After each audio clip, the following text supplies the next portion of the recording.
Bismillahirrahmanirrahim. Assalamualaikum warahmatullahi wabarakatuh. Teman-teman semua, senang sekali saya berada di sini menemani Anda untuk membahas 3 bahasa pikiran. Materi 3 bahasa pikiran ini merupakan kelanjutan dari buku ini.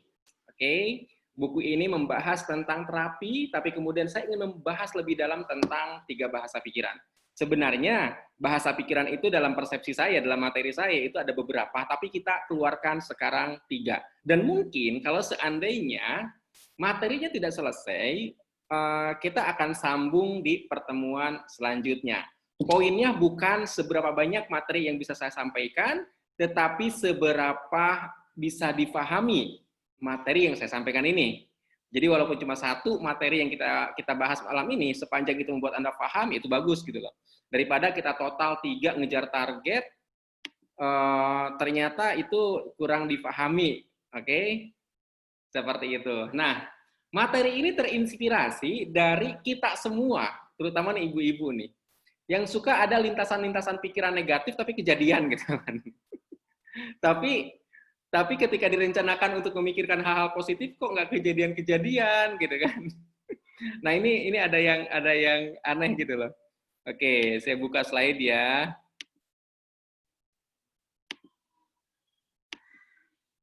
Saya buka slide. Nah, kayak gitu ya. Nah, teman-teman semua, jadi 3 bahasa pikiran ini saya belajar dari kalau misalkan kita berpikir negatif itu kok gampang banget dapetnya gitu loh. Coba Anda pernah nggak Anda ngerasa bahwa contoh nih, saya dulu pernah kepikiran ditagih debt collector itu waktu saya mahasiswa.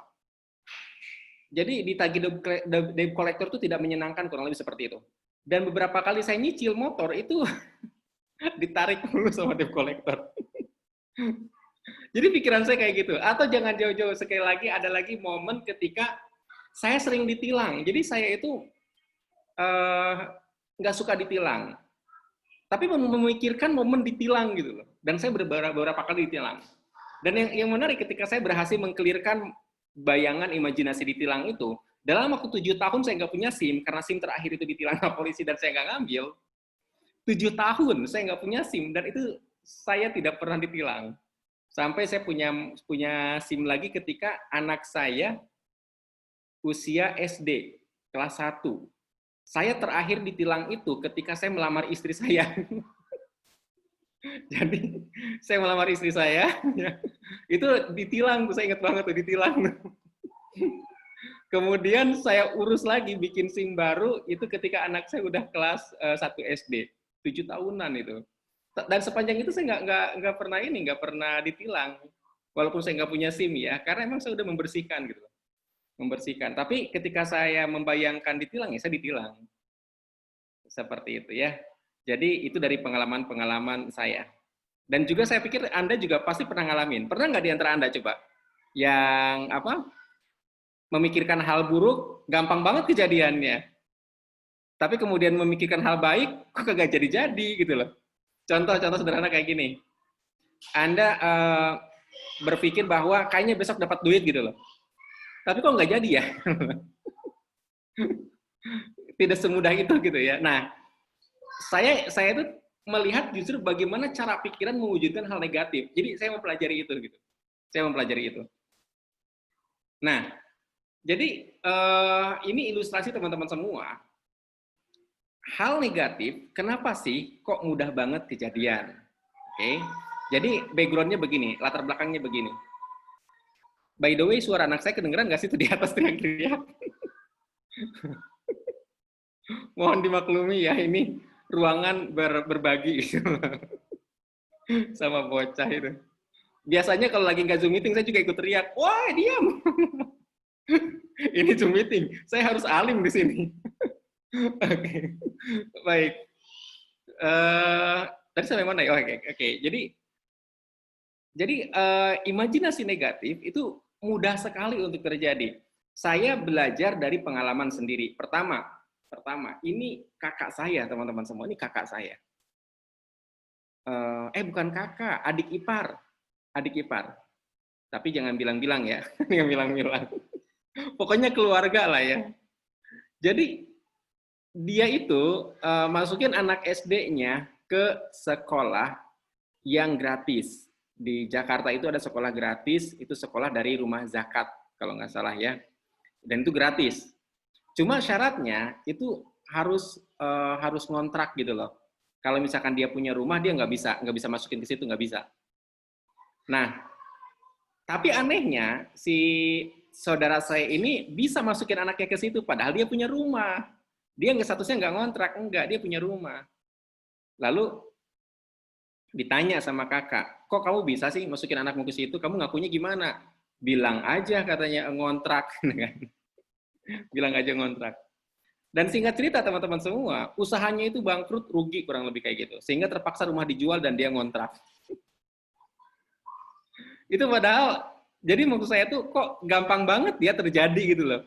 Gampang banget terjadi kan. Nah, kemudian ada lagi nih pengalaman saya lagi. Bukan pengalaman saya, tepatnya saya berinteraksi. Waktu saya SMP. Waktu saya SMP itu saya pindah dari Cikampek ke Jakarta karena bapak saya meninggal. Jadi bapak meninggal di mana di Cikampek itu kayak nggak punya pelindung gitu ya, karena bapak udah nggak ada kan. Akhirnya kami sekeluarga memutuskan pindah ke Jakarta. Lalu di sana di Jakarta itu kami menempati rumah kontrakan. Rumah kontrakan yang sudah tidak dikontrakan karena rumahnya itu rapuh sekali. Saking rapuhnya rumah itu, ada anak bayi merangkak dari lantai 2, itu udah tembus di lantai bawah, itu jatuh dia. Karena lantai terbuat dari kayu dan kayunya udah rapuh gitu. Kayak gitu. Nah, sama ibu saya menempati salah satu kamar di atas dan dikasih papan. Jadi kayak jembatan gitu loh, dikasih papan. Kalau hujan saya ingat banget, itu kasur-kasur itu di pinggir-pinggirin, diketengahin sedikit karena bocor. Jadi rumah kontrakan itu nggak layak untuk dikontrakin. Dan itu sebabnya kami menempati secara cuma-cuma alias gratis. Nah, biasanya karena kami statusnya duafa ya saat itu ya, saya masih SMP. Terlebih saya dapat status anak yatim gitu loh.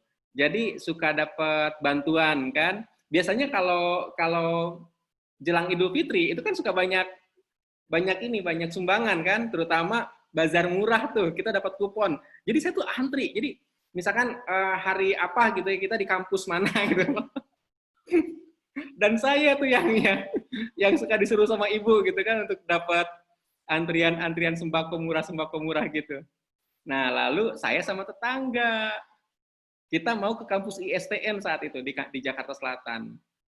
Tetangga tuh ngomong gini, kita kan kaum duafa, jadi layak dong dapat zakat gitu. Di situ saya kayak ditimpuk gitu, kayak disadarkan, puk gitu loh. Dia ngomong gitu, kita kan kaum duafa gitu. Dia menyebut itu dan luar biasanya teman-teman semua, pernyataan itu menjadi imajinasi dia bahwa dia menjadi kaum duafa sampai SMP saya 93 ya, 90-an lah. 90-an kemudian 2000 sekarang 40 tahun kemudian. Enggak, Deng, enggak 40 tahun ya, 30 tahun kemudian. 30 tahun kemudian beliau ada di posisi yang sama. Di posisi yang sama. Dalam pengertian rumah kontrak, kemudian setiap Ramadan menjadi sasaran untuk dikasih zakat. Kebayang nggak? Itu kemudian yang bikin saya mikir banyak gitu. Jadi kok bisa ya gitu, kok bisa ya gitu. Ucapan-ucapan negatif, imajinasi negatif kok bisa cepat sekali gitu kan? Seperti itu. Jadi akhirnya atau kata-kata saya sendiri. Dulu saya tuh pernah bisnis Tiansi teman-teman semua, bisnis MLM. Sebelum saya bisnis MLM, saya sebagai mahasiswa yang nekat datang ke kampus, padahal nggak ada jaminan dana dari keluarga. Jadi saya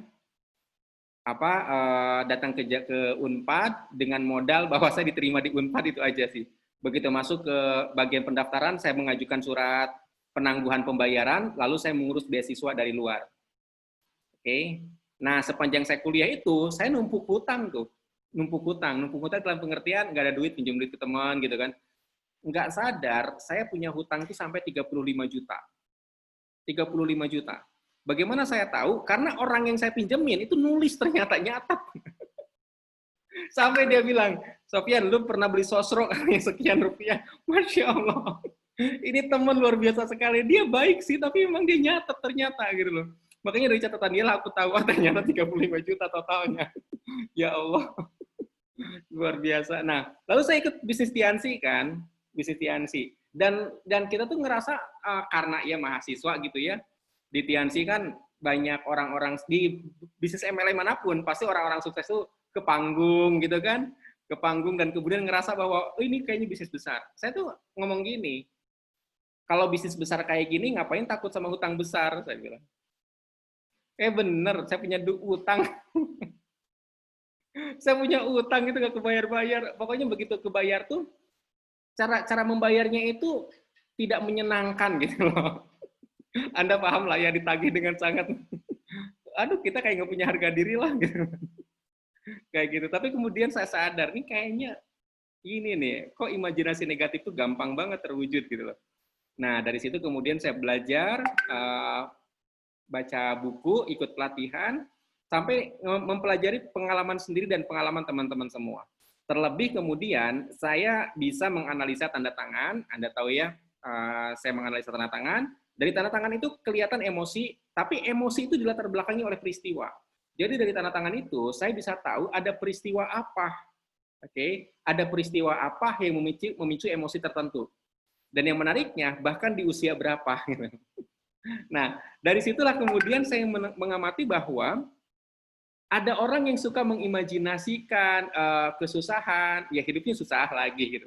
Nah, dari situlah kemudian saya menyusun materi ini dengan sangat apa ya? Ini saya hati-hati banget nih. Ini mudah-mudahan dimengerti gitu loh. Mudah-mudahan materi ini dimengerti. Nah, sebelumnya teman-teman semua, coba Anda bayangkan tangan Anda itu di sebelah kiri memegang jeruk nipis, atau jeruk nipis lah, jeruk nipis, jeruk lemon. Coba tangannya diginiin deh, tangannya diginiin, coba. Tangannya diginiin, biar kita sama ya, rata ya, tangan diginiin.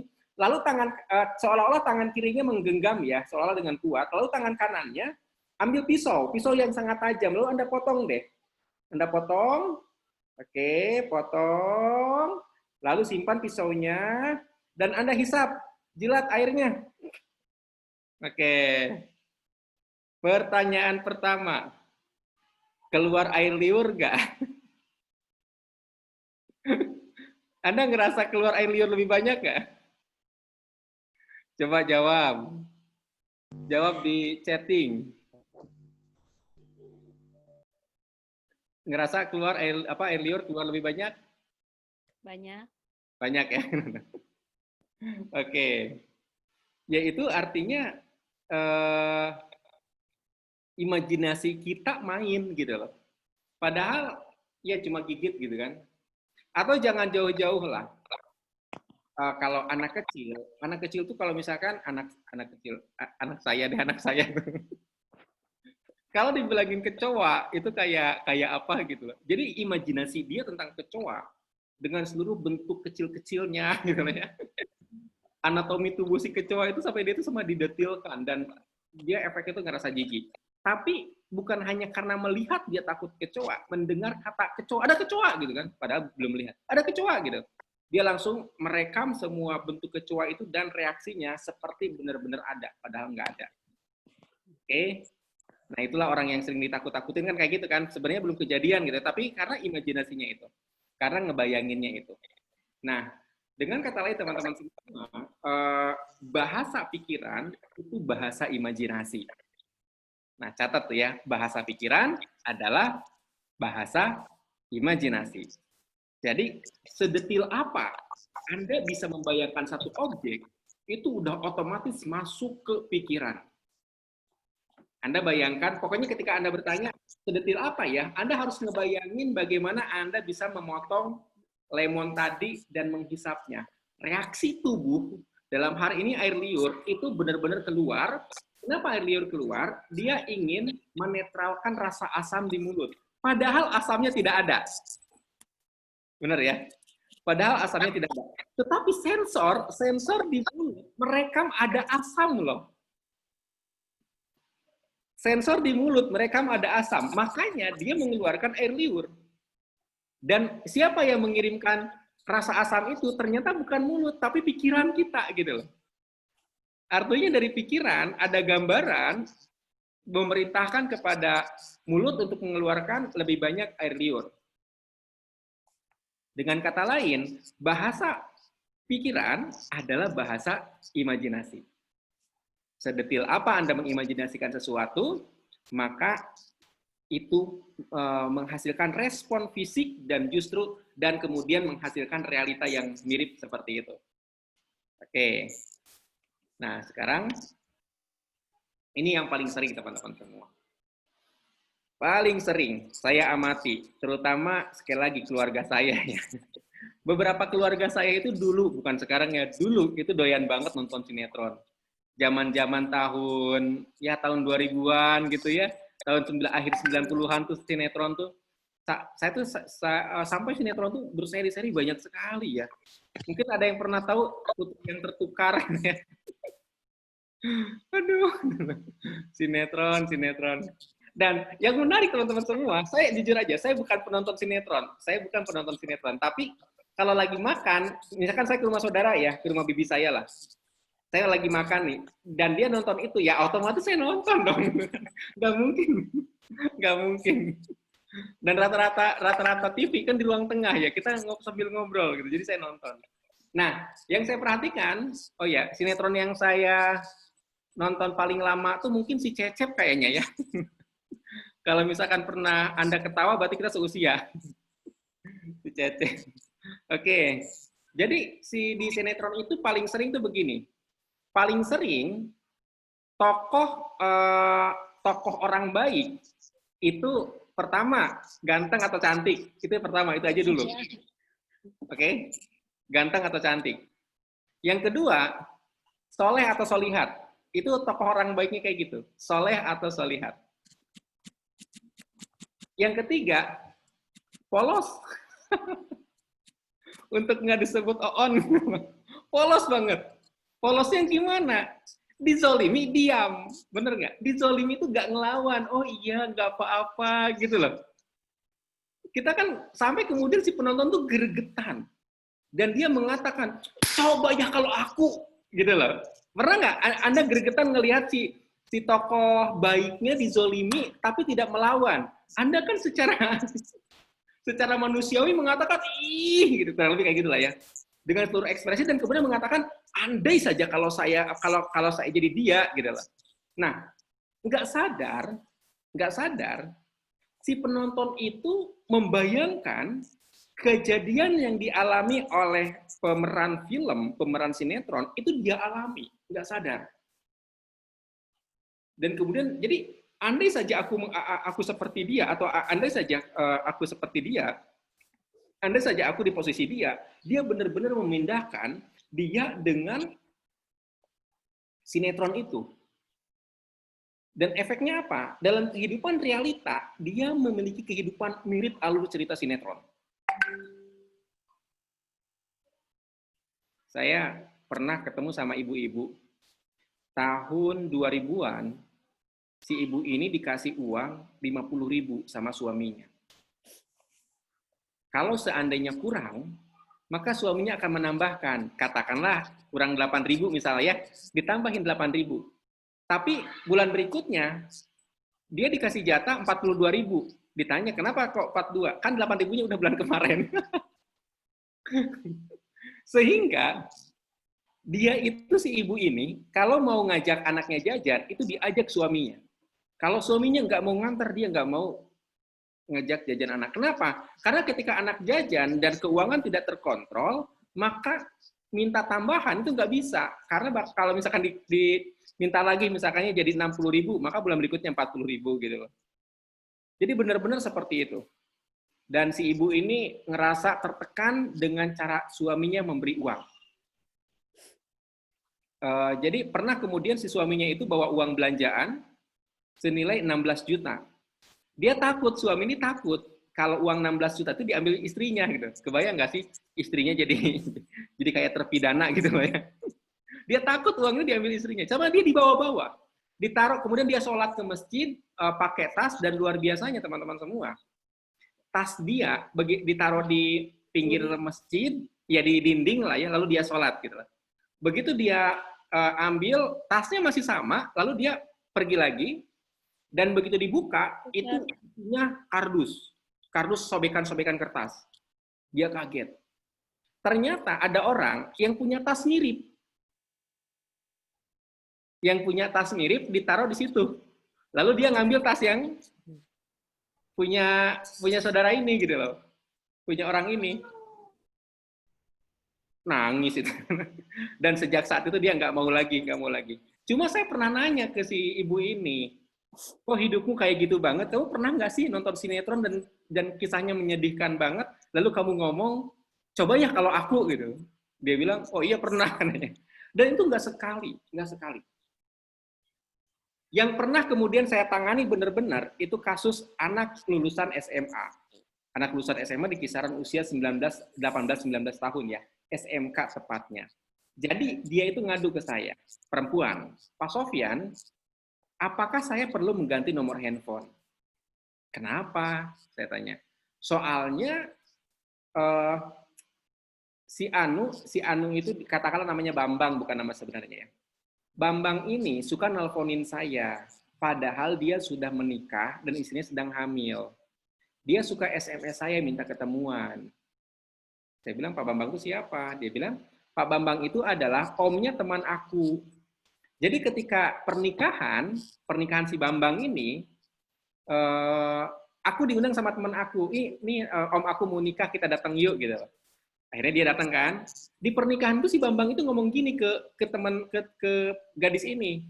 Kok kita ketemu sekarang ya? Kayak gitu ngomong gitu.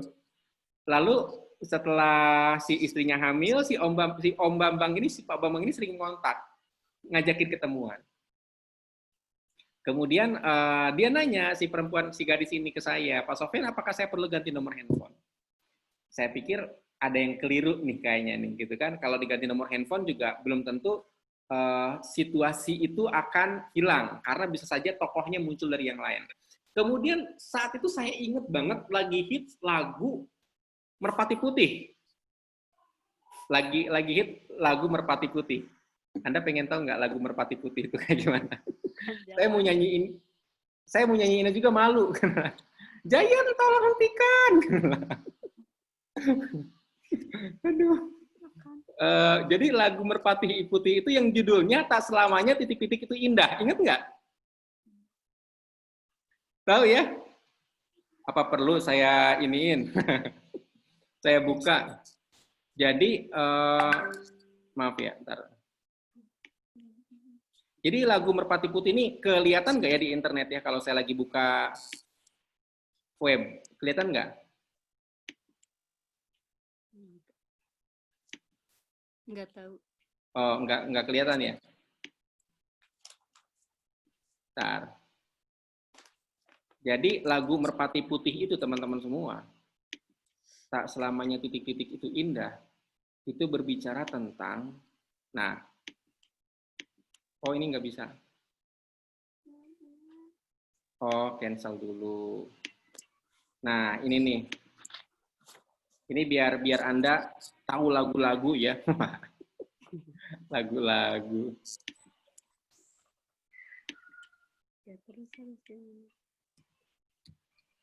Merpati Putih. Oke. Nah, ini dia. Kelihatan nggak di layar? Kelihatan ya? Ini nih judulnya nih. By the way, itu 8 tahun lalu. 8 tahun ini saya tahun 2000-an nih. Kayak gitu. 2002. Merpati Band kali ya? Merpati Band. Pokoknya itulah. Tak selamanya titik-titik itu indah. Wah, ini kacau banget ini. Nah, saya tanya ke si perempuan itu. Malah digedein. Salah-salah. Saya tanya ke perempuan itu. Pernah nggak sih kamu ngebayangin, maaf, menyanyikan lagu ini? Saya tanya gitu kan. Dia bilang, sering katanya. Wah, kalau gitu tolong lagu itu jangan didendangkan lagi, jangan dilagukan lagi. Kalau perlu, hapus. Pokoknya nggak boleh ditonton lagi. Saya emang nggak boleh ya dulu kan bukan ditonton ya lagunya. Sekarang YouTube. Jangan didengarkan lagi, jangan dinyanyikan lagi. Oke, dia nurut, di stop tuh. Dan ternyata teman-teman semua, kurang lebih beberapa hari kemudian saya ketemu, dia bilang, orang itu tidak pernah ngontak lagi. Saya bilang, keren banget itu. Jadi ketika pikirannya difokuskan ke yang lain, tidak disugesti dengan isi lagu, udah selesai. Jadi Anda kebayang kalau seandainya ada anak-anak nonton lagu, nonton film, nonton lagu sekarang kan lagu ditonton kan karena di YouTube ya, bukan sekedar didengarkan gitu ya. Bahkan sekedar didengarkan sekalipun, itu dampak ke pikirannya seperti apa, itu luar biasa sekali itu. Kayak gitu ya. Nah, itu tentang tentang si lagu tuh. Si lagu.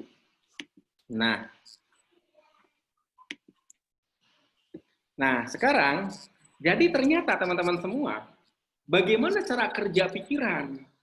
Anda bayangkan orang kalau lagi nonton bioskop lah ya. Kalau nonton bioskop tuh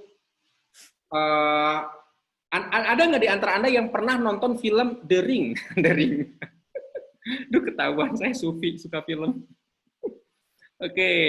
Itu The Ring itu menyeramkan banget. Ada ring 1, ring 2, ring 3, ring 4 kalau nggak salah. Kemudian ring O, ring 0. Aduh, itu serem banget. Jadi pada saat nonton itu benar-benar secara visual kita ngebayangin ada. Dan menurut saya, film hantu yang paling menakutkan, menurut saya ya, itu film The Ring. Jelangkung mah kalah, beranak dalam kubur kalah. Susana lewat. Tahu Susana itu saya zaman SD itu Susana itu ya. Susana lewat lah. Pokoknya ke The Ring lah. Oh, ini si sutradara, si para pemain nakutinnya benar-benar nakutin. Jadi kebayang secara visual. Oke? Secara visual tuh seolah-olah benar-benar ngelihat. Lalu auditori ikut mendengar. Ikut mendengar. Kemudian kinestetik ikut merasakan. Kemudian internal dialog. Benar-benar seolah-olah kita ada di situ dan kita kemudian mengatakan kira-kira gimana ya gitu. Ada internal dialog dalam diri kita. Pernyataan batin dalam diri kita seolah pada saat kita ada di situ. Kalau lagi nonton, perhatikan kadang-kadang kalau film yang menakutkan gitu. Ya Allah, kocaknya. Sekarang saya ngomong kocak. Jadi ketika saya nonton film The Ring itu saya mahasiswa loh. Mahasiswa ketua LDF lagi, ketua LDF. Lembaga dakwah fakultas. Nggak berani ke kamar mandi, Bo. Nggak berani ke kamar mandi karena takut sama film The Ring itu saking menjiwainya. Saking menjiwainya itu. Itulah efek si The Ring itu. Sebentar.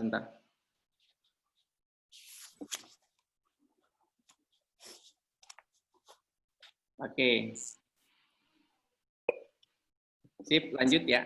Nih tadi istriku ngasih kode. Oke. Jadi, ini bisa kita pakai teman-teman semua. Artinya ketika Anda ingin mengarahkan pikiran Anda secara positif, berarti polanya sama. Bangun pengalaman visual. Contoh gini, kita nggak usah muluk-muluk dulu ya dengan imajinasi hebat. Anda besok mau makan apa? Besok mau sarapan sama apa? Coba ditulis di chat. Oke, tulis dulu di chat. Oke, sekarang tulis bareng-bareng di chattingnya. Anda mau sarapan sama apa besok? Kan kita besok belum kejadian ya, kita nggak tahu ya. Besok Anda sarapan makan apa? Cobalah Anda cari sarapan-sarapan yang belum biasa Anda belum biasa Anda makan. Oke, kita tes case dengan ujian imajinasi ini ya. Oke. Jadi pengen lihat nih. Sarapan bubur ayam. Bubur ayam, nasi goreng, urap, lontong sayur, ketoprak, bayam plus telur pedas. Sarapan pakai bubur sambal krecek. Oke, that's good. Nasi uduk. Nah, sekarang teman-teman semua, saya mau mandu Anda. Saya ingin mandu Anda.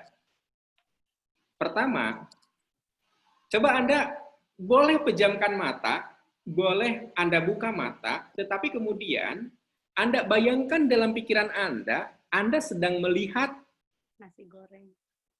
apa yang Anda inginkan itu. Kalau Anda pengen nasi campur lauk ayam, oke, Anda bayangkan itu ada. Oke, Anda bayangkan itu ada, dan ada di tangan Anda, sedang begini gitu loh. Atau katakanlah ada di meja, atau tersaji dalam piring, terserah. Oke, Anda bayangkan. Apa sih yang dimaksud dibayangkan? Anda tahu warnanya dong. Jadi kontras warnanya Anda lihat. Kalau bubur mungkin putih, ada hijau, hijau itu seledri, ada coklat, coklat itu apa ya? Kacang-kacang gitu ya, dan ada hitam, kecap gitu kan. Kemudian ada mangkok, mangkoknya itu biasanya tuh cap lagi. Itu tuh mangkok Ajinomoto. Kalau nggak Ajinomoto tuh ayam jago mangkoknya.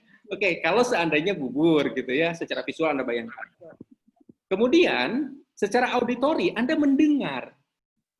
Apakah Anda mendengar seseorang mengatakan, dimakan itu buburnya, atau ini nih sate kambingnya gitu loh. Anda dengarkan. Pada saat itu, Anda mendengar suara siapa, suara apa. Kalau misalkan di rumah Anda ada AC, bahkan desiran suara AC Anda dengarkan. Kalau di rumah pagi-pagi biasanya suka terdengar suara ini, suara apa? Orang nyapuin halaman, srek, srek gitu loh. Anda dengarkan gitu loh. Anda dengarkan. Atau misalkan Anda mendengarkan ayam berkokok, Anda dengarkan. Jadi oh, oh, oh.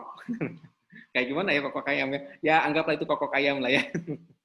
Oke, Anda dengarkan gitu loh. Nah, selanjutnya secara kinestetik, coba Anda bergerak, Anda raba.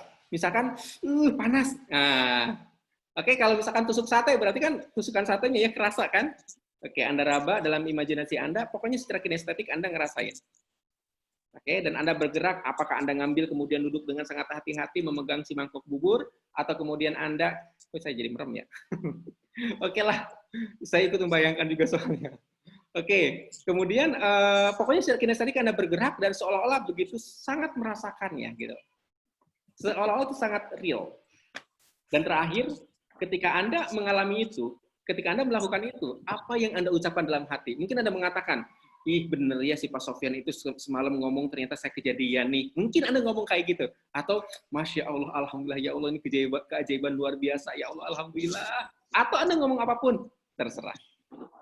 Oke, jadi internal dialog dilibatkan. Dalam hati Anda membatin, dalam hati Anda ngomong.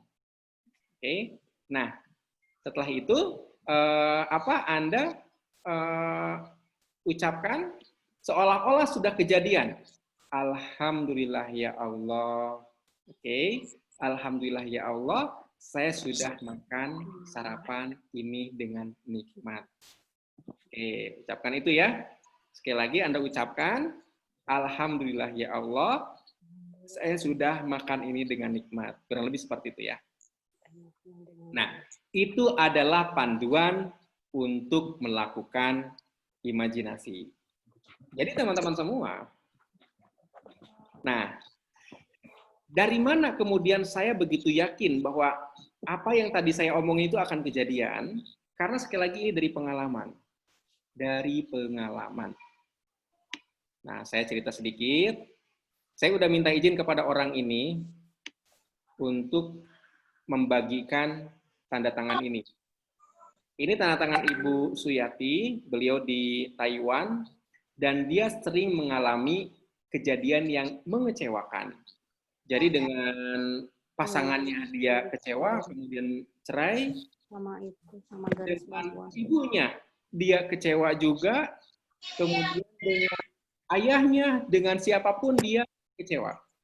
Nah, kode kecewa itu ada pada garis tanda tangan yang berakhiran ke bawah. Anda perhatikan di sebelah kirinya ya. Saya tandai ya. Nah ini nih garis ke bawah ini rasa kecewa nih. Tapi kalau Anda perhatikan, garis ini juga ada di sini. Oke, ada di sini. Ini garis yang mirip ini. Dengan kata lain, rasa kecewanya dia tidak muncul sekarang doang, itu udah terpola dari kecil. Dari kecil dia kecewa, bahkan sangat kecewa banget. Sangat kecewa banget. Ini dari kecil udah kecewa banget. Ketika saya tanya, dia bilang, sudah sering mengalami kekerasan fisik dari orang tuanya. Dia udah sering. Jadi teman-teman semua, ketika seseorang sering memendam rasa kecewa, maka dia mengimajinasikan kekecewaan itu dan efeknya apa? Mengalami pengalaman yang mengecewakan. Ketika seseorang membenci perilaku ayahnya waktu kecil, lagi, ketika seseorang membenci perilaku ayahnya waktu kecil, contoh misalkan ayahnya sangat galak, sangat tegas, sangat arogan, misal, maka kemudian di masa kehidupan selanjutnya, dia ketemu dengan sosok yang mirip ayahnya dan dia benci lagi. Jadi, ternyata pikiran mewujudkan apa yang paling sering diimajinasikan. Membenci artinya mengimajinasikan kebencian. Benar nggak? Anda takut sama apa deh? Apa yang Anda takutkan terjadi. Kenapa? Karena semakin sering ditakutkan, semakin sering diimajinasikan. Itu poinnya. Sekali lagi, bahasa pikiran adalah imajinasi. Nah, jadi teman-teman semua, di sini kemudian saya ingin memberitahu kepada Anda, apapun luka batin Anda, ini mesti dikelirkan. Kenapa? Karena luka batin itu akan menjadi bahan baku imajinasi. Ini harus dikelirkan. Itu sebabnya di bahasa pikiran ini dibahas cara mengkelirkannya ya. Contoh, saya juga lupa ingat di halaman berapa ya. Nah, di halaman 6. Pejamkan mata, bayangkan diri Anda sedang marah, sangat marah, lalu ucapkan, oke, aku mengasihimu, aku menyesal, maafkan aku, terima kasih. Bayangkan sampai benar-benar lega. Itu udah saya pandu ya. Jadi kenapa penting sekali untuk untuk memiliki buku ini? Karena ini panduan terapinya, oke? Jadi untuk memutus siklus ya. Jadi karena seringkali kalau Anda perhatikan, kalau Anda pernah mengalami kegagalan dalam satu hal, coba cek di sebelumnya juga Anda pernah gagal gitu. Di sebelumnya. Jadi itu untuk memutus pola. Oke. Nah, sampai di sini ada pertanyaan? Sebelum saya lanjutkan, ada pertanyaan? Oke, itu termasuk fobia. Pak. Sebentar nih suaranya nggak jelas nih, apa di ini aja ya, di mute aja ya. Coba bertanyanya di ini, di chatting ya. Mohon maaf nih saya mute dulu ya, biar suaranya nggak masuk ke sini. Nah, fobia itu juga sama, itu imajinasi banget itu, imajinasi banget. Anda bisa, ya itu kayak, mohon maaf ya, takut sama hewan kecoa lah. Itu kenapa kok dia begitu? Jadi di pikiran itu jelas banget. Jadi kalau misalkan kita ngebahas tadi tentang ini nih, tentang apa? Visual, auditory, kinestetik, internal dialog. Nah, orang yang fobia itu benar-benar. Nah, saya fobia karet, tapi sering sekali ketemu, iya, karena yang dibayangkan kan itu. Apa yang kita takutkan tuh kita bayangkan, kita imajinasikan, makanya ketemu lagi. Nah, dalam kasus rumah tangga, teman-teman semua, ini saya mohon maaf ya, lompat ke rumah tangga ya. Anda benci dengan perilaku pasangan Anda, itu pasangan Anda itu akan mengeluarkan perilaku yang mirip yang Anda benci itu. Anda nggak suka dengan anak Anda yang sifatnya seperti apa. Semakin Anda nggak suka, semakin kemudian dia akan menunjukkan perilaku yang tidak Anda suka itu. Kenapa? Karena Anda mengimajinasikan. Jadi poinnya di imajinasi. Oke? So, segera clearkan apa yang paling Anda benci. Segera clearkan apa yang paling Anda sedihkan. Segera clearkan apa yang paling Anda takutkan. Oke? Agar itu tidak menjadi imajinasi di pikiran. Agar pikiran Anda tidak mengimajinasikan hal-hal negatif. Setuju ya? Oke, sip. Ada pertanyaan lagi? Silahkan. Sebelum kita lanjut. Atau lanjut?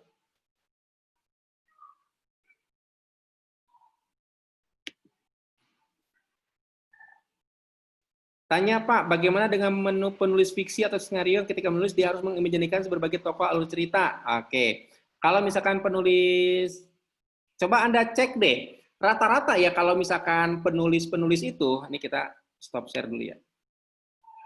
Rata-rata teman-teman semua, penulis-penulis itu, mereka kan ending yang baik. Bener nggak? Ending yang baik. Rata-rata kayak gitu. Kalau penulis skenario itu masih agak mending tuh. Yang nggak enak itu penyanyi lagu. Penyanyi lagu. Saya inget banget dengan lagu. Dulu tuh saya lagu ini nih. Lagu ini. Ini benar-benar bikin apa ya? Lagu ini nih. Saya pengen nunjukin ke Anda. Oke, kita ke YouTube. Lalu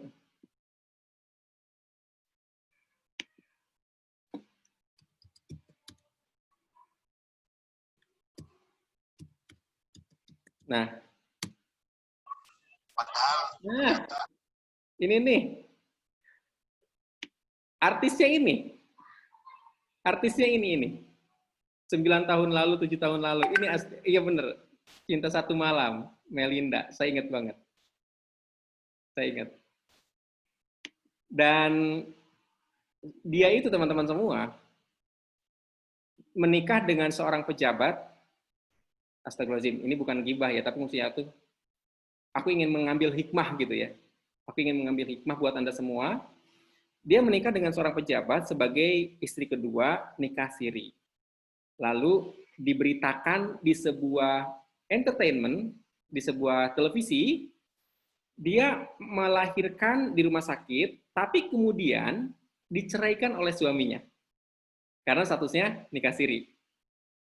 Oke, dan dalam tayangan itu saya melihat ibunya si Melinda itu menggendong bayi yang baru lahir, Melindanya tidur di atas tempat tidur rumah sakit gitu ya. Dan saya pikir tuh ini betul memang ini tidak satu malam, tetapi kok singkat sekali gitu loh. Cinta Satu Malam. Dia mengalami apa yang kemudian dia nyanyikan. Dia mengalami apa yang dia nyanyikan. Kemudian mungkin tahu lagunya Bukalah Topengmu. Oke, bukalah topengmu ya. Dan ternyata benar-benar kebuka topengnya kan setelah itu. Jadi penyanyi lagu paling sering seperti itu. Sebenarnya kalau misalkan makanya teman-teman semua kalau misalkan Anda ingin menjadi penulis, tulislah hal baik. Tulislah hal baik, jangan tulis hal buruk. Curhatan Anda, ya kalau misalkan Anda pernah nulis curhatannya dan itu negatif, cek lagi deh, itu kejadian semua. Oke, ini saya pernah dapat cerita dari seorang member Behind the Scene, dia bilang, saya pernah menulis, tulisan saya saat itu adalah, saya seperti dia menggambarkan, nah tentang tulisan, saya mau buka lagi, maaf nih ada pertanyaan lagi. Alamat palsu Ayu Ting Ting, itu kan nggak dapat alamat Astagfirullahaladzim. Tapi kayak gitulah. Nah, saya ngalamin tuh kan imajinasi yang baik-baik aja. Iya, imajinasi kita mesti baik-baik aja. Bener banget, Coach. Saya ngalamin juga. Nah, Fitri Astuti itu. Bagaimana Pak? Apa kita harus membayangkan sebaliknya? Misalkan suami sukanya tidur, terus kita bayangkan suami bekerja. Oke. Ya, seperti itulah. Bayangkan yang baik-baiknya ya. Saya pengen nulis autobiografi hidup saya. Ceritakanlah yang baik tentang diri sendiri. Atau kalau misalkan bagian yang negatifnya, ambil hikmahnya gitu loh. Ambil hikmahnya. Nah, saya pengen nunjukin kepada Anda, ini paling sering nih, anak-anak remaja nulis. Kita lihat ya. Facebook. Nah, Facebook, bentar-bentar. Mana ya pencarian? Nah, ini dia nih. Tersakiti, tadi saya sempat nyari nih, tersakiti.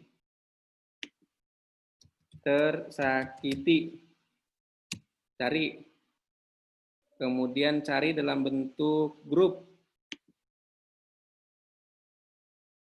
Belajar ikhlas saat hati tersakiti. 41.000 orang. Waduh. Ini mereka-mereka yang memutuskan hatinya tersakiti. Sakit hati, menangis, dan sedih itu udah biasa. Ini pernyataan dia nih. Ini pernyataan dia. Tapi sakit hati masih tersenyum, itulah aku. Dia memutuskan untuk tersenyum, tapi kemudian dia memutuskan untuk terus sakit hati. Aslinya ambiar, tapi tetap tegar. Waduh, artinya apa? Dia bikin status seperti ini, dan itulah yang dia alami kemudian. Kenapa kok dia akan mengalami itu kemudian? Nanti di slide selanjutnya saya bahas. Oke, Anda sudah bisa ngelihat ya? Oke. Nah, saya baca lagi. Jadi, teman-teman semua, kita mengalami apa yang kita imajinasikan. Oke, sebentar saya balik lagi, keynote. Share. Baik. Nah, jadi ini dia mengalami pengalaman yang sangat menyakitkan waktu kecil, dan emosinya itu sering sangat intens. Di sebelah kiri ya Anda lihat garisnya tegas banget ke bawah, menghujam ke bawah. Maka di sebelah kanan Anda lihat garis yang mirip, itu berarti pengalaman yang sama, kejadian yang sama. Jadi mengalami kesakitan waktu kecil, sering diimajinasikan, akhirnya dia mengalami kesakitan saat sudah dewasa. Jadi dia menikah yang keberapa gitu loh. Nah, jadi sekali lagi, bagaimana cara kita mengontrol pikiran kita? Selalulah berimajinasi. Oke, selalulah berimajinasi yang positif. Dan kalau Anda perhatikan, tidak ada di antara kita yang pernah masuk surga, setuju? Dan surga itu kemudian Allah gambarkan sampai kita ikut merasakan gambarannya. Contoh, di surga itu ada sungai-sungai mengalir di bawahnya. Saya sampai, kayaknya seru banget ya ada sungai gitu. Airnya bersih dan bahkan bisa diminum. Kayak gitu ya. Kemudian, bidadari. Saya cowok ya, bidadari. Imajinasinya kayak gitulah gitu kan. Bidadari bermata jeli, kurang lebih kayak gitu.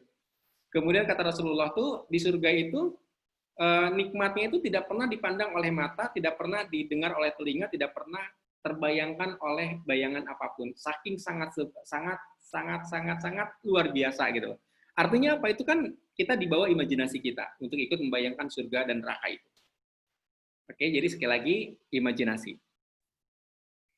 Nah, selanjutnya selain imajinasi itu adalah ucapan. Bahasa pikiran kedua adalah ucapan. Tulis. Bahasa pikiran kedua adalah ucapan. Nah, ucapan ini saya terinspirasi dari kisah Nabi Musa.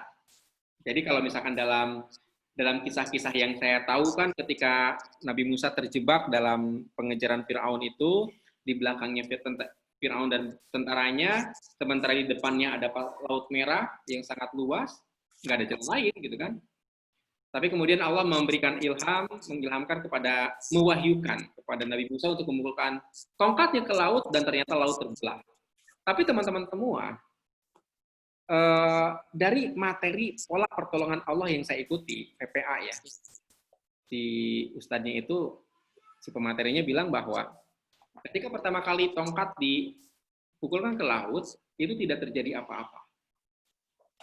Yang kedua, tidak terjadi apa-apa. Yang ketiga dipukulkan, tidak terjadi apa-apa. Kemudian malaikat Jibril mengatakan bahwa, hai Musa, ucapkanlah doa ini. Oke, coba Anda searching di internet doanya ya. Doa Musa membelah laut. Oke, Musa kita cek ya, Musa membelah laut. Doa Nabi Musa membelah laut. Doa Nabi Musa membelah laut. Nah, ada nih. Jadi ternyata doa Nabi Musa membelah laut itu, nah, Allahumma lakal hamdu wa ilaikal mustaka wa angtal musta'an wa la haula wa la quwata illa billahil aliyil azim. Kurang lebih seperti itu ya doanya ya. Kalau di sini ada artinya nih. Ya Allah segala nih, oke, jadi malah ke berita ya. Nah, ya Allah segala puji bagimu, hanya kepadamu kami berkeluh kesah, engkaulah tempat meminta pertolongan. Tiada daya serta kekuatan kecuali dengan pertolonganmu yang maha tinggi dan maha agung. Itu doa Nabi Musa. Logika saya teman-teman semua, logika saya, kok Allah nggak langsung memahami isi hati Musa ya, gitu kan? Kadang-kadang kita kan suka ngomong gini, Allah kan maha tahu Pak dengan kesusahan saya, gitu kan? Allah kan maha tahu dengan kesusahan saya, jadi ya saya sih nggak usah berdoa, Allah juga pasti paham lah, gitu kan? Kayak gitu. Tapi ternyata ke Nabi Musa tuh nggak gitu. Allah ngajarin bahwa, Musa, doa, ucapkan. Doa itu kan ucapan. Nah, sekali lagi, bahasa pikiran kedua adalah ucapan. Tetapi ucapan adalah doa. Doa adalah ucapan. Ucapan adalah doa. Ini teman-teman semua. Tanpa sadar, kita sering kemudian berucap yang pada hakikatnya itu adalah doa. Nggak sadar. Bahkan nggak sadar kita berdoa yang sebenarnya doa itu negatif. Jadi diucapkan, tapi kemudian nggak sadar itu negatif. Makanya kalau misalkan Anda, doa-doa apa aja? Oke, gini deh, saya buka ya. Saya nggak punya uang. Itu kan ucapan. Bener nggak? Itu adalah ucapan. Tapi itu juga doa.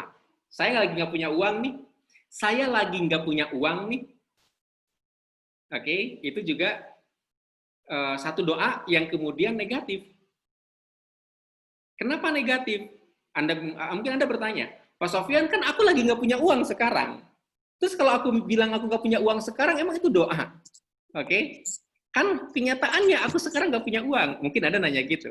Iya. Iya. Nanti di belakang dijelasin ya. Kenapa itu menjadi doa negatif? Kenapa itu menjadi doa dan kenapa itu jadi negatif?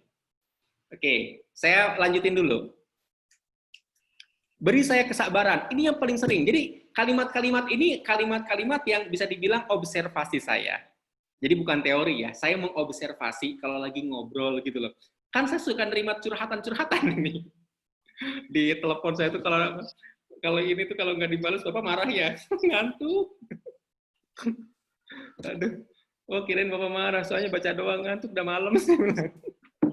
Tapi memang alhamdulillah ya, saya selalu baca. Saya selalu baca.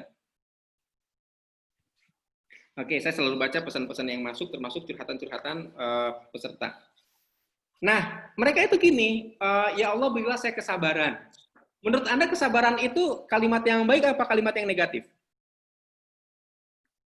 Ayo jawab. Kalimat itu kalimat positif atau kalimat negatif? Ayo. Nggak berani jawab. Nggak berani. Nggak berani. Kenapa nggak berani? Ya Allah. Kalau nggak berani berarti pengen jawab positif, Pak. Negatif. Negatif. Tapi negatif juga negatif. Kenapa? Nggak tahu, Pak. Soalnya saya sering ngomong gitu, ya kan?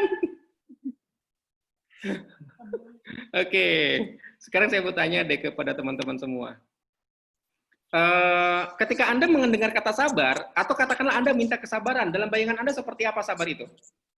Menderita. Nah, menderita. Terus apa lagi?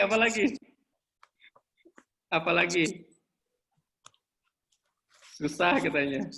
Meminta kesabaran jadi mengharuskan kita sabar. Oke. Jadi teman-teman, ini sekali lagi, ini berdasarkan observasi saya ya, berdasarkan observasi saya. Jadi ada seorang ibu-ibu, belum ibu-ibu sih karena belum punya anak, dia berdoa. Jadi suaminya itu dia menuduh suaminya tidak jujur, kurang lebih seperti itu.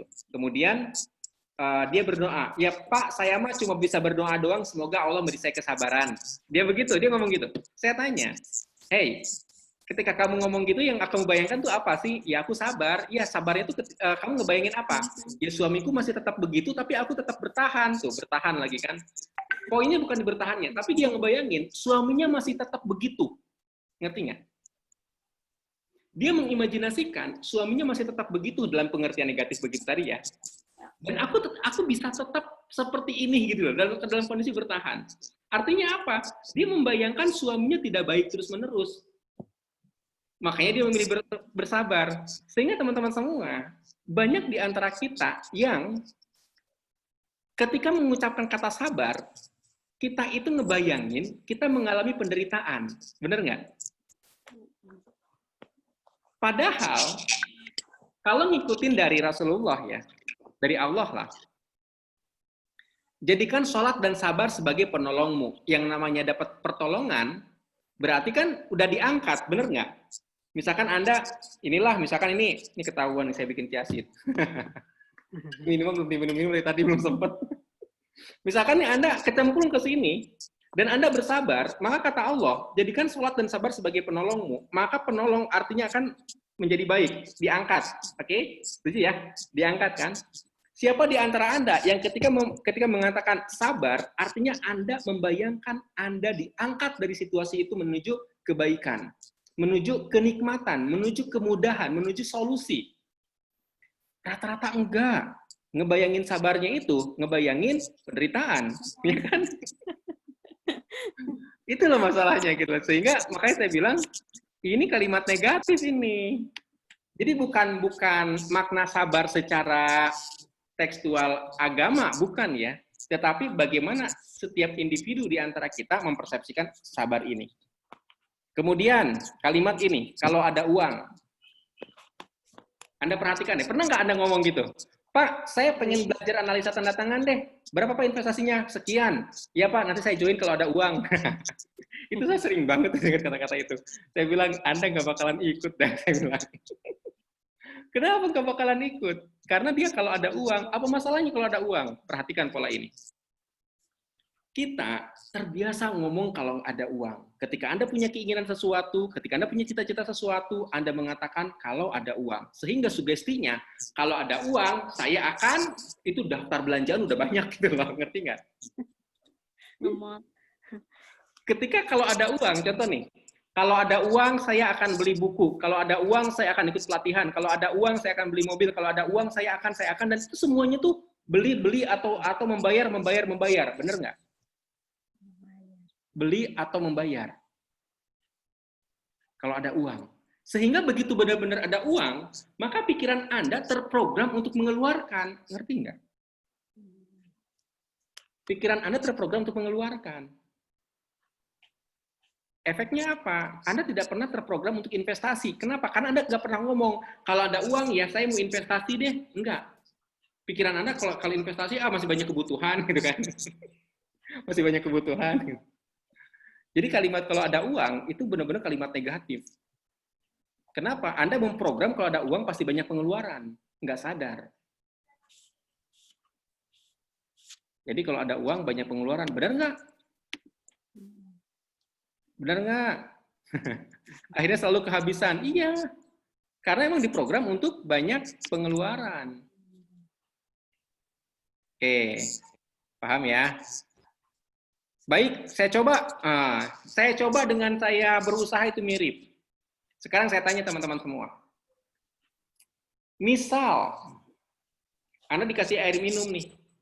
Katakanlah minum ini obat yang sangat pahit. Misal, obat yang sangat pahit. Anda suruh ke anak, nak minum nih. Anak Anda mau nggak minumnya? Obat yang sangat pahit. Kira-kira menurut Anda, anak Anda mau nggak minumnya? Coba jawab. Pastinya dia nggak mau dong. Terus Anda bilang, nak, coba aja dulu. Nak, coba aja dulu.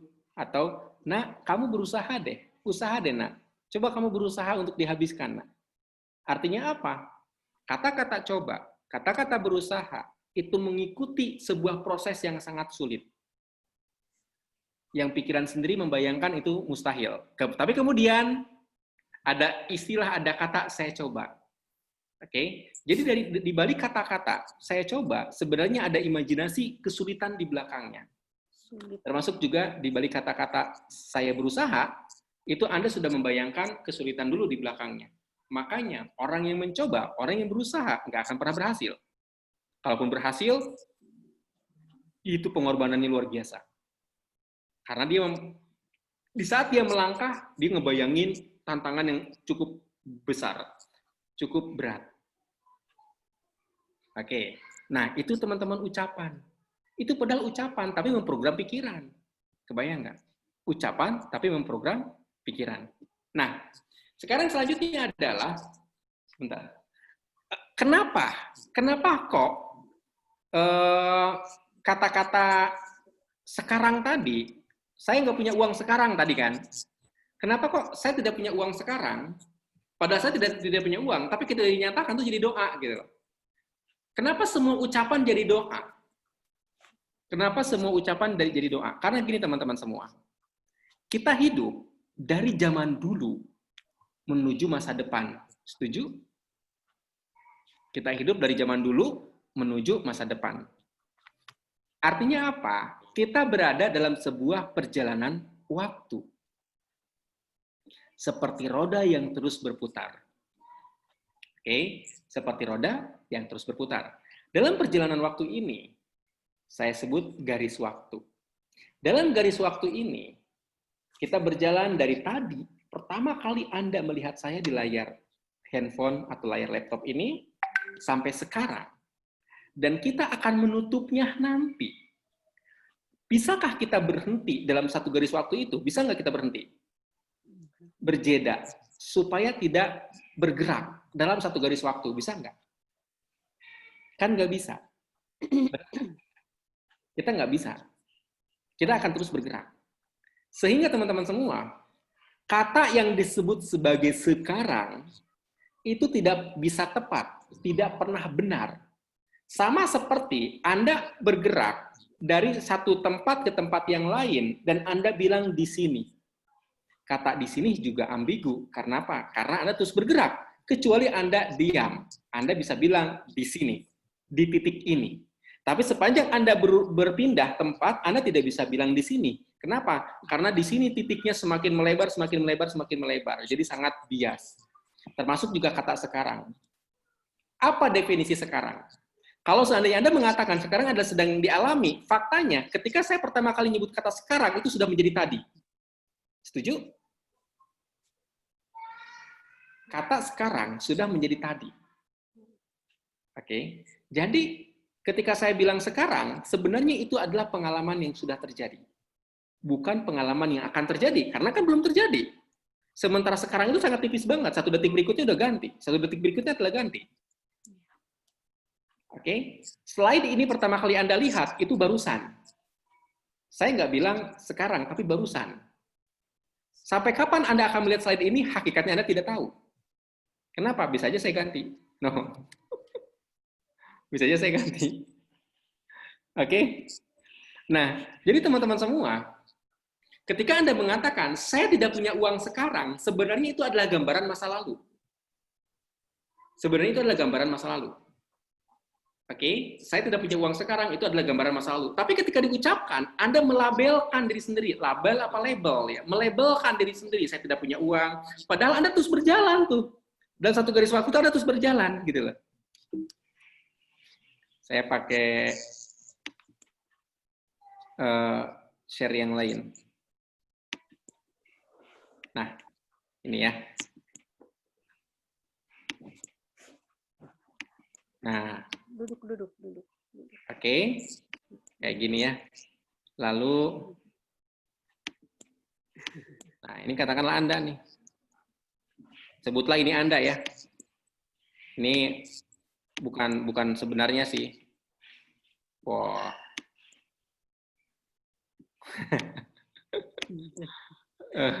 Ini suka-suka saya gambarnya kayak gimana ini.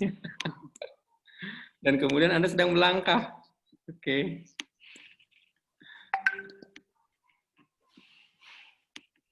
Nah, kayak gini ya. Anda melangkah. Maka kapan kita menyebut bahwa Anda adalah nih misalkan nih. Kita tulis sekarang di sini. Anda tulis sekarang di sini. Tapi kan Anda terus bergerak. Anda terus bergerak kan? Anda terus bergerak, faktanya ke sini. Taruhnya di mana? Benar ya? Jadi ketika Anda melabeli, katakanlah label, mohon maaf, miskin atau tidak punya uang, maka sepanjang label ini Anda pertahankan, terus bergerak ke masa depan, maka sepanjang itu pula Anda mengalaminya. Sampai di sini dipahami? Kita terus mengalami. Makanya teman-teman semua, ucapkan apa yang ingin dialami, bukan ucapkan apa yang sudah dialami, bukan. Dan doa itu mengucapkan apa yang ingin dialami, bukan mengucapkan apa yang sudah dialami. Ya Allah, berilah saya keberlimpahan rizki, itu ingin dialami. Ya Allah, hidup saya kok susah banget ya, itu sudah terjadi. Ganti doanya, ya Allah, beri saya kemudahan. Oke? Kenapa? Karena bahasa pikiran adalah ucapan. Dan Anda mesti mengucapkan apa yang ingin dialami. Apa kabar Sofyan? Apa kabar Ibu? Apa kabar Bapak? Alhamdulillah saya baik, saya sehat, dan saya semakin berlimpah setiap hari. Ada orang yang kalau saya tanya, Pak sehat? Fisik sih sehat, tapi kantong sakit. Dan dia memang betul. Padahal sebenarnya dia itu ingin menceritakan masa lalu. Masa sejak dia ngomong sampai ke beberapa waktu yang lalu. Bukan menceritakan apa yang ingin dia alami, bukan. Tetapi ketika dia melabelkan dirinya bahwa aku fisik sehat, kantong sakit, terus ke bawah-bawah ke sini. Sepanjang dia berjalan. Oke? Sampai di sini dipahami teman-teman semua? Ada pertanyaan? Lanjut? Lanjut. Samar-samar saya mendengar kata lanjut. Oke. Jadi, sekali lagi, bagaimana cara mengontrol ucapan kita, bagaimana cara mengontrol pikiran kita adalah dari kontrol dari ucapan, tetapi kemudian ucapkan apa yang ingin dialami. Bukan ucapkan apa yang sudah dialami.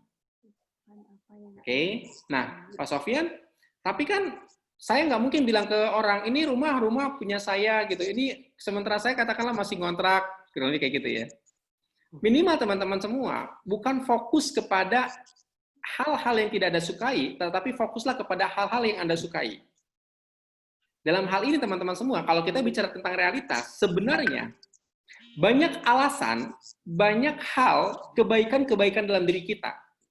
Yang kalau kita ucapkan, itu semakin memperkuat. Semakin memvibrasikan ke depan, semakin melemparkan ke depan. Ngomong-ngomong tentang melemparkan.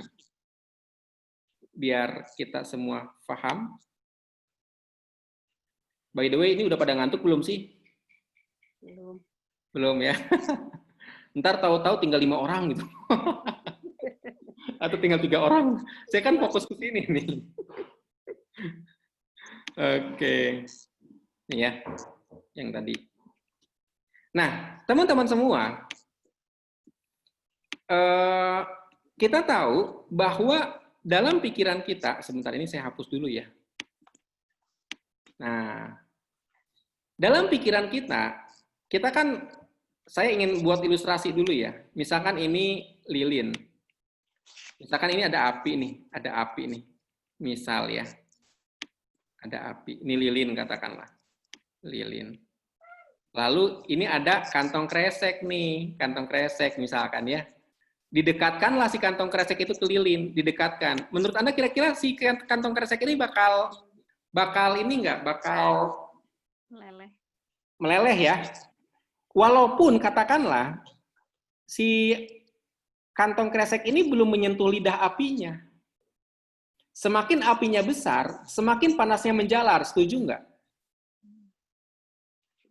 Semakin apinya besar, semakin panasnya menjalar. Sehingga benda-benda di sekitar bisa terbakar, bisa kena efeknya. Kalau ke kayu mungkin menghitam dulu gitu kan? Kayak gitu. Nah, inilah yang disebut sebagai vibrasi energi, teman-teman semua. Kalau dalam hal ini, dalam hal api, itu vibrasi energi panas. Tetapi kemudian, manusia adalah kumpulan energi. Ini teman-teman semua. Kumpulan energi dari mana? Dari pikiran energi, perasaan energi, tindakan energi, ucapan energi. Oke? Semuanya energi.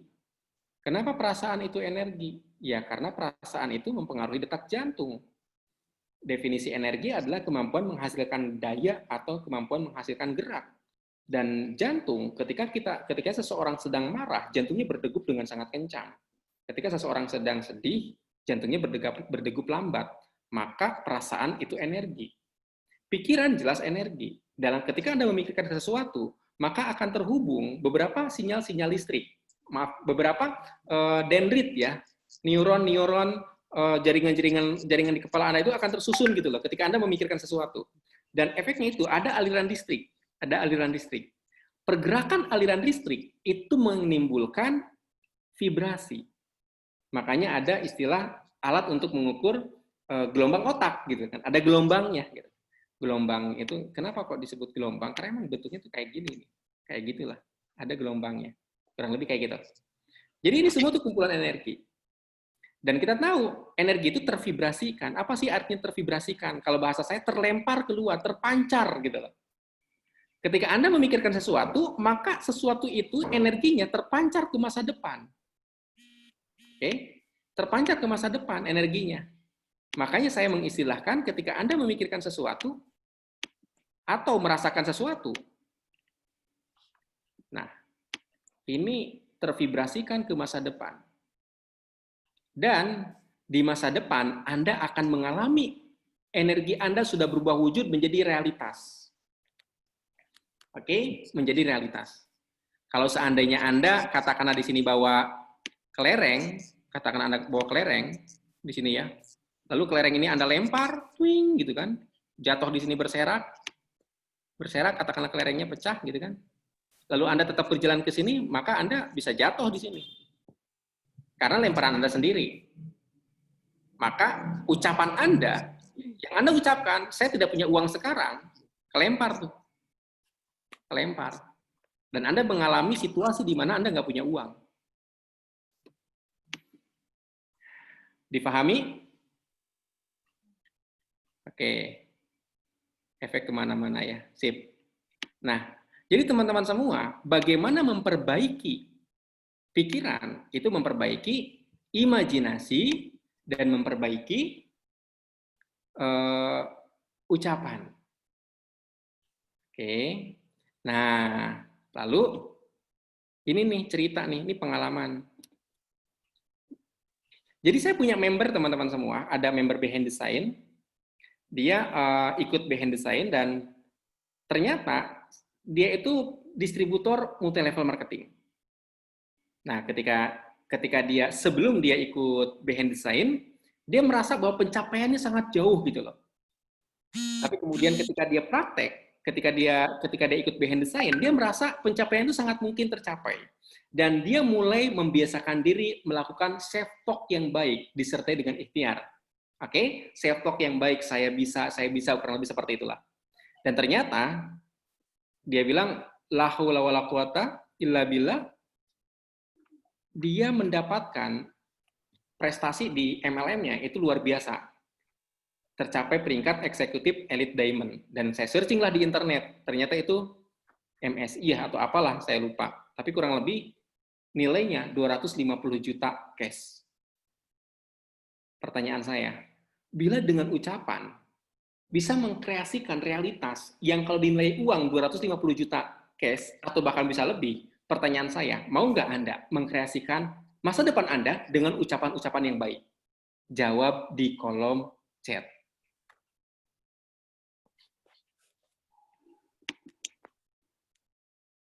Maukah? Kalau tidak punya uang, apa yang diucapkan? Saya tidak punya uang tadi. Tapi insya Allah nanti saya akan selalu punya uang. Benar? Saya tidak punya uang tadi. Tapi insya Allah nanti saya punya uang. Saya sakit mah dulu. Dulu loh ya, dulu. Sekarang dan selanjutnya saya selalu sehat. Oke? Sip. Nah, jawabannya mau banget.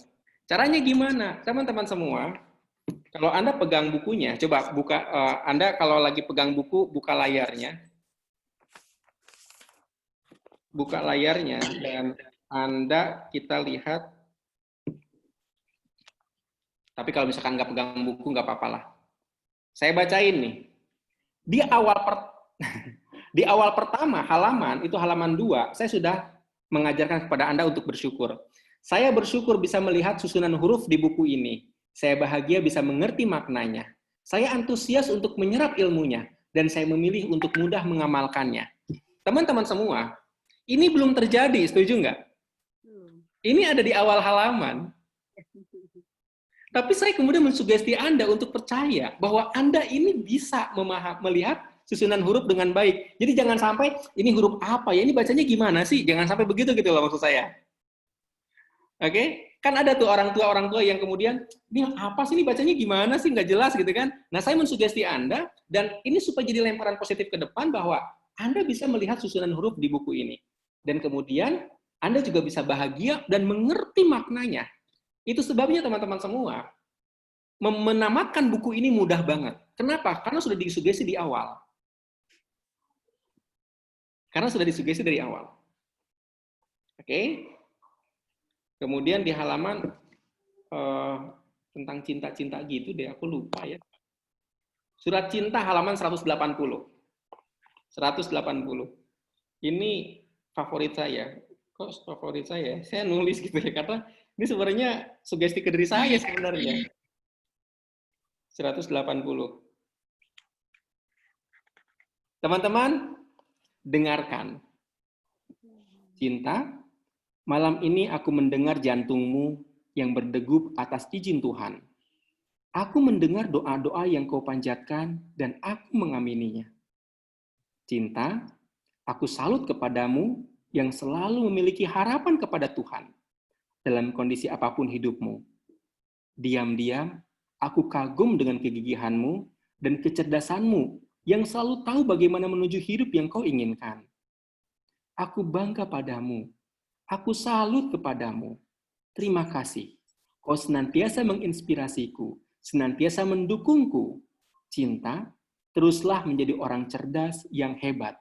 Dari aku, yang kau temui di depan cermin setiap pagi. Rasanya enak kan?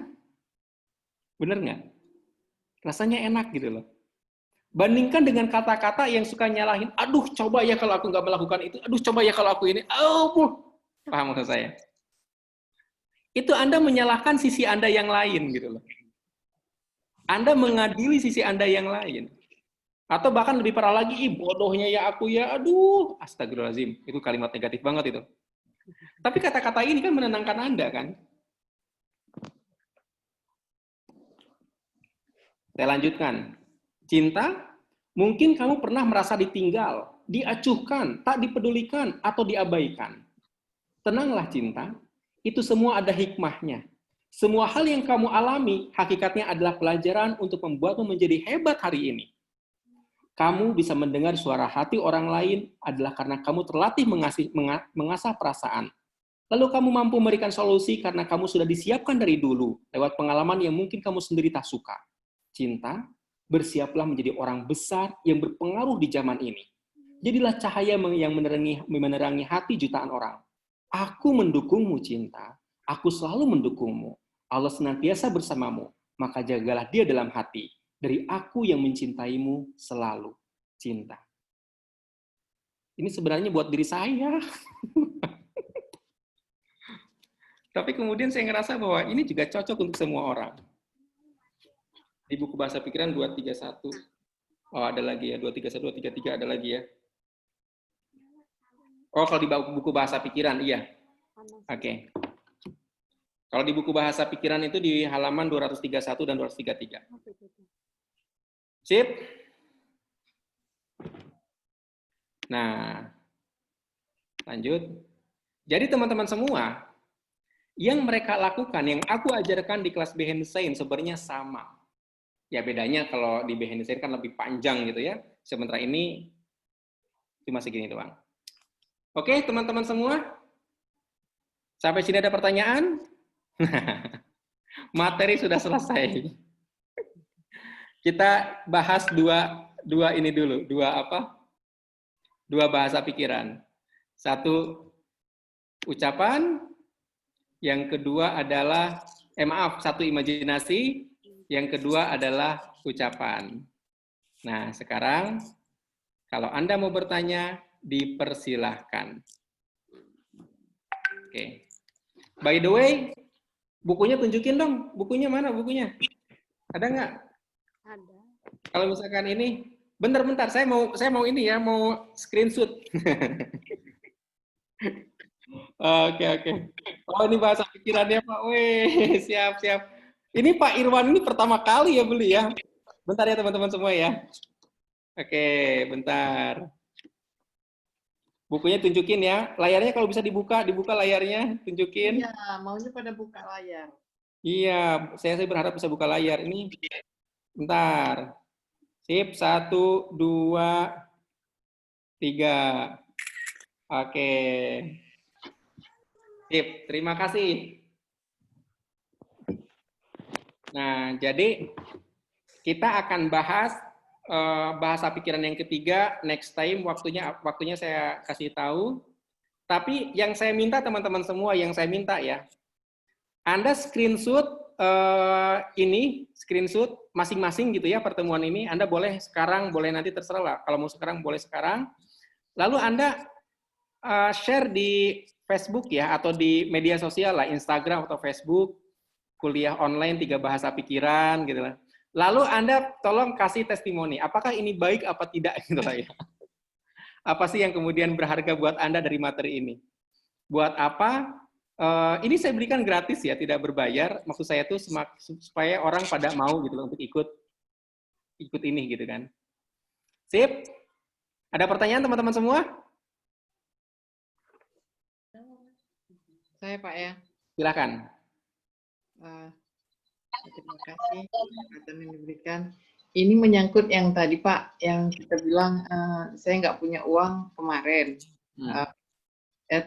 tadi atau kemarin, besok lusa saya akan berlimpahan gitu. Ini yang mau saya tanyakan, misalnya ada teman atau siapalah, saya mau pinjam uang lah, ya kita gimana misalnya kita mau menjawab, aduh saya nggak punya uang, itu kan berdampak seperti yang cerita tadi. Itu kita harus menjawab apa Pak? Saya ada uang, tapi prioritas ke yang lain. Oh, oke. Bener nggak? Iya. Iya kan? Iya. Iya. Ada uang. Saya ada uang, tapi prioritas ke yang lain. Oh ya, jadi orang itu pun tidak tersinggung ya? Iya. Nah, ke kita. Karena sebelum uang ini ada, saya sudah merencanakan pengeluaran, bener nggak? Benar. Jadi kalau kamu mau pinjam uang, aku akan masukkan ke dalam anggaran, tapi nggak sekarang, gitu kan? Iya Pak. Jadi menjawab secara halus, kita nggak berdampak, dia juga nggak tersinggung ya? Iya. Saya itu kan, kalau saya bukan minjem uang, ada yang minta sedekah. Dengan posisi saya, itu kan ada apa, mau sedekah nggak? Ke ini kan gitu ya. Saya bilang, saya mau sedekah, dan saya sudah melakukannya. Tapi, ke orang terdekat saya. Iya. Benar kayak Pak. Gitu. Soalnya sekarang kan masuk lewat WhatsApp kan banyak sekali dia menampilkan. Oke. Makasih banyak Pak. Sama-sama. Ada pertanyaan lagi yang lain?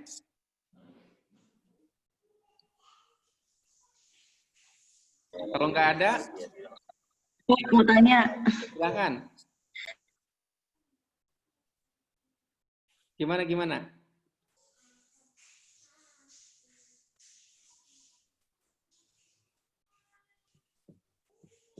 Silakan yang mau nanya tadi. Halo, Pak. Ya. Saya mau tanya terkait dengan surat cinta. Nah, apa namanya? cinta malam ini aku mendengar jantungmu yang berdegup atas izin Tuhan. Ya. Nah, kalau mu-nya itu berarti kan itu ditujukan ke kita atau gimana ya, Pak? Seperti yang di Ho'oponopono kan? Nah, kalau aku mengasihimu, aku menyayangimu, mu-nya itu mengarahnya ke kita sendiri berarti gitu ya, Pak? Berarti ada jarak antara saya dengan yang ditulis di situ, aku mengasihimu gitu. Bener nggak, Pak? Atau nggak kita ubah, misalnya di situ saya kan nama saya kan, Yeni mengasihi, atau enggak saya mengasihi Yeni atau gimana gitu loh. Berarti kan memang kalau agak membingungkan memang di awal gitu kan, aku mengasihi mumunya itu siapa gitu. Oke. Udah? Itu aja? Oke, jadi gini ya. Pembahasan tentang Ho'oponopono itu memang wilayah perasaan, bukan wilayah logika. Anda akan kesulitan kalau mengikuti alur cara berpikir Anda. Kenapa? Karena emosi tidak dilogikakan. Semua emosi tidak masuk akal. Kenapa sih sama ayah kamu marah? Dia kan mesti dihormati. Tapi kan begini, tapi kan begitu gitu. Sebenarnya itu nggak masuk akal. Menyesali masa lalu itu nggak masuk akal.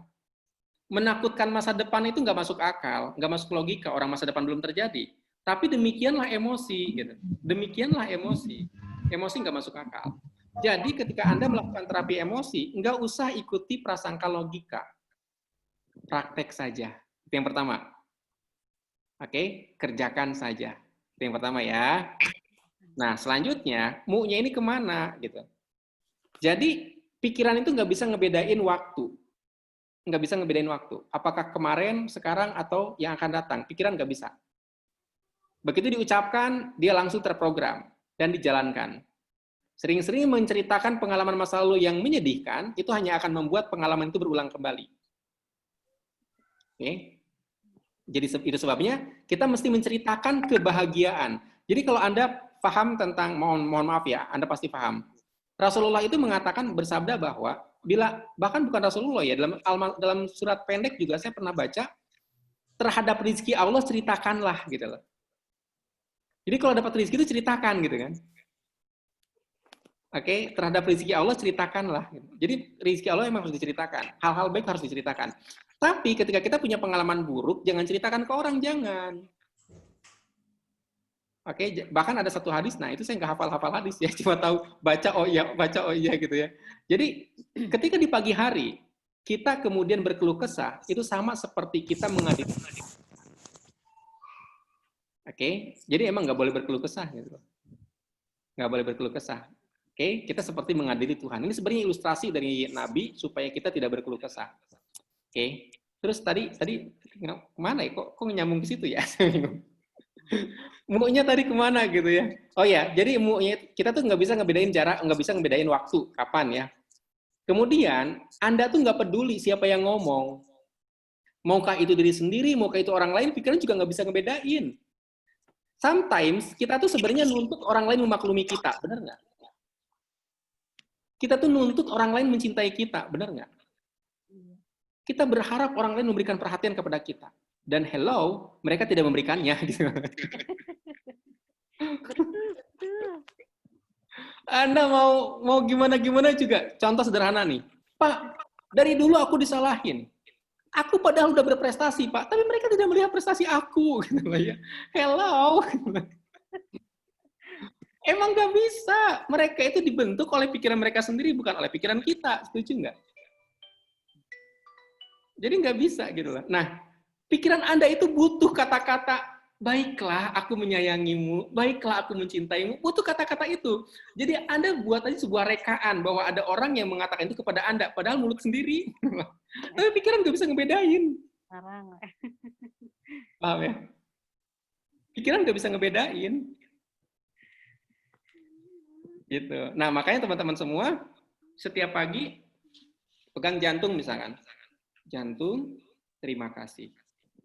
Kamu sudah berdegup sejauh ini.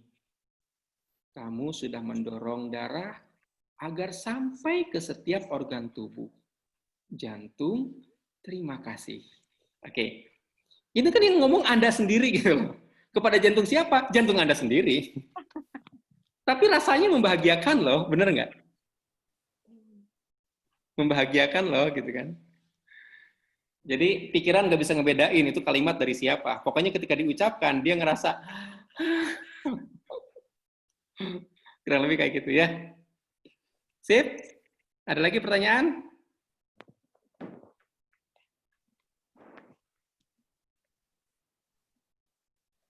Kalau nggak ada, kita sudahi.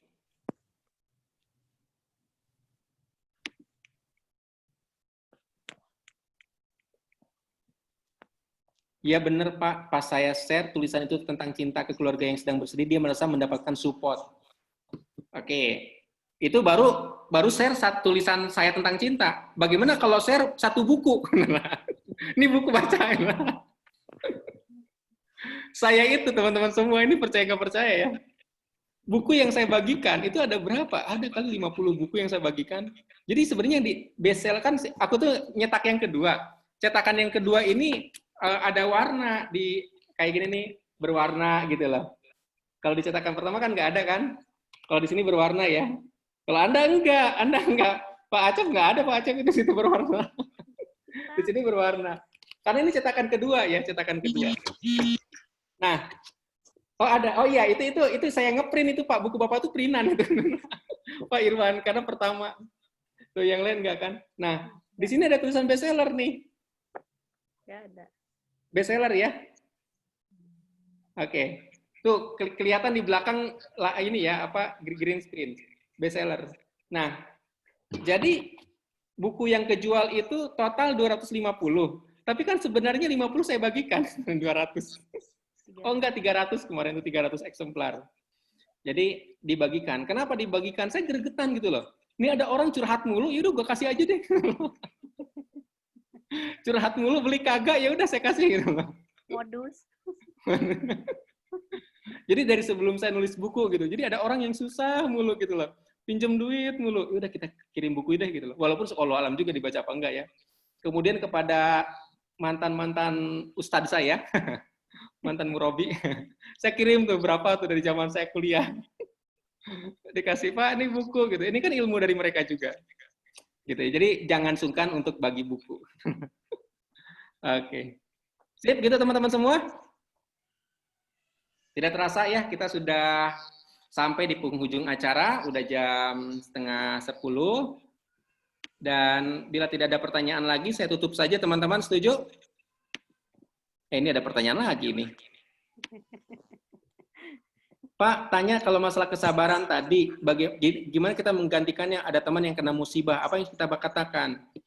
Poinnya bukan di kata kesabaran, bukan. Tapi bagaimana Anda memaknai kata sabar itu? Oke? Sabar dalam makna Allah dan Rasulullah adalah Anda diangkat, Anda menjadi diangkat menuju kemudahan. Itu definisi sabar. Karena kan dapat pertolongan. Jadi sabar itu bukan, sabar nih. Sabar, saya sabar. Sabar, ya Allah. Bukan begitu gitu loh.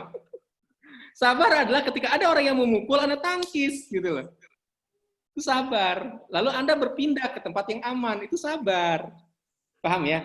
Jadi maknanya bukan disabar, bukan. Tetapi apa makna Anda kepada kata sabar? Kalau menurut Anda makna kata sabar itu lebih kepada banyak masalah, ya udah jangan gunakan kata-kata itu.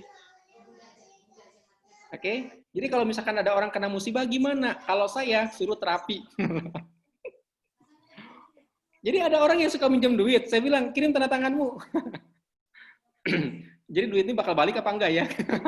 Lihat aja dari tanda tangannya. Oke, sip. Gitu teman-teman semua. Oke, nggak ada pertanyaan lagi. Saya tutup ya teman-teman semua. Kita akhiri. Teman-teman, pada hakikatnya ketika ada kebaikan dari saya, itu bukan dari saya, itu dari Allah semata. Dan kalau misalkan ada salah-salah, itu murni dari saya. Jadi saya mohon maaf sekali atas kesalahan-kesalahan ini. Dan teman-teman semua, ini adalah materi pertama. Insya Allah kita akan lanjut dengan bahasa pikiran yang ketiga. Oke, terima kasih. Assalamualaikum warahmatullahi wabarakatuh. Waalaikumsalam. Terima kasih Pak Sofyan. Sama-sama. Saya mohon izin ditutup ya. Ya. Oke. Oke, stop record dulu. Mohon maaf semua. Selamat istirahat.